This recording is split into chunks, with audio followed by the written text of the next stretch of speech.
Good morning mga ka-YouTube channel. This is once again Kuya Tata Biyahe Vlog TV. Gandang araw, panibagong guest na naman. Ito naman muli ang iyong lingkod, Kuya Tata Biyahe Vlog TV.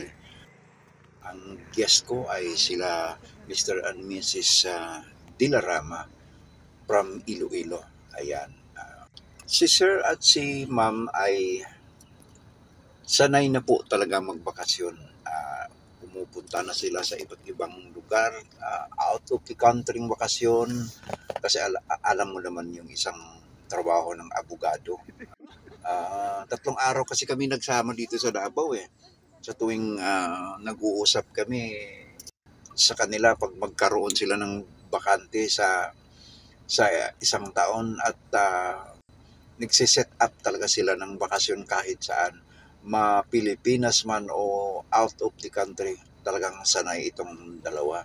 At believe din ako sa energy nila. Napakagaling,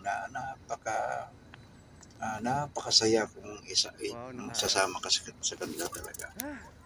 At maraming salamat talaga sa inyo, Sir, Ma'am. At sana po ay babalik pa kayo dito sa Davao muli. Plano kasi nilang bumalik sa Davao at pupunta pa rin sa iba't ibang, kasi hindi pa nila nasilayan daw yung magpunta sa mga bulubunduking tourist spot like dyan sa Kapatagan at sa Dahilayan at sa Camiguin pa rin plano nila sa pagbalik. Nako, siguradong mai-enjoy ko yan kasi alam kung bakit napaka very accommodating itong mag-asawa na ito at hindi sila papayag, hindi ka sasabay talaga sa kain, sa kakainan talaga. Feeling ko sa 3 araw bumigat ako Ayan po sila. Maraming salamat sa inyo talaga, Ma'am.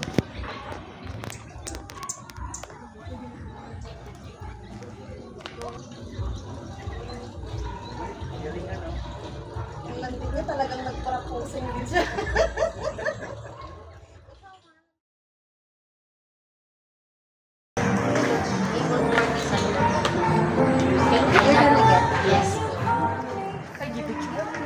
Dili gid ma'am. Video gid siya.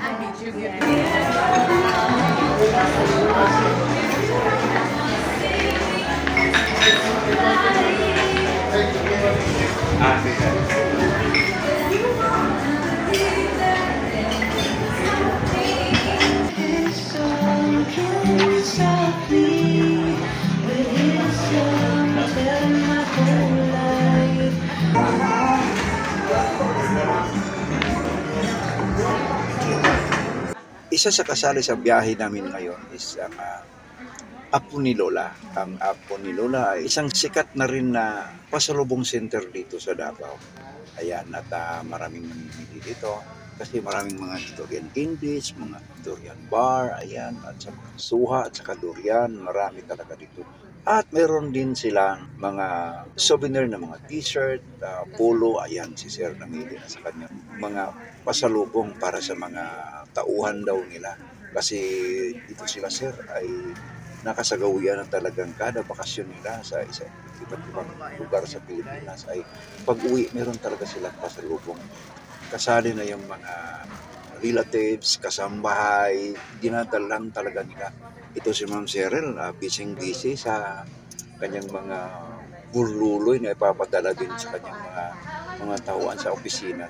Si Ma'am Cheryl Dilarama ay isang abogada at meron siyang mga lawyer associates din sa kanilang opisina at saka yan po ay ang kanyang binibilihan ng mga pasalubong kasi ito na yung last day sa kanilang tour dito sa Davao. Yung sekretary pala ng nanay mo, huwag mong kalimutan. Meron ako. Meron na. At marami siyang pasalubong na bibiliin para sa kanyang mga tauhan at kasali na rin yung kasambahay, pati yung mga sekretary ng mama niya, sekretary din niya sa kanyang office at busy ang dalawa at pilit ako sa mga kasawang ito kasi hindi na nila inisip ang kanilang sarili kundi ang mga tauhan nila talaga. At napakabait nila kasi sa tuwing magbakasyon sila, ang laki-laki ng malitang dala. Alam mo kung bakit? Akala mo, ang nasa loob ng malita nila ay mga gamit nila. Hindi. Ito ay sinadya talagang magdala ng malita para sa mga kanilang bibilihin pa sa lubong sa kanilang mga relatives, sa kanilang mga tauhan sa Iloilo. Ayan. Maraming salamat, Sir, Ma'am, sa inyong kabutihan din na ipinakita sa akin. Hindi po tayo ako po ay hindi nagamit ko yung mga 5 pares ko na baon diyan kasi hindi talaga ito papayag si Sir na hindi ako makasali sa pagkain.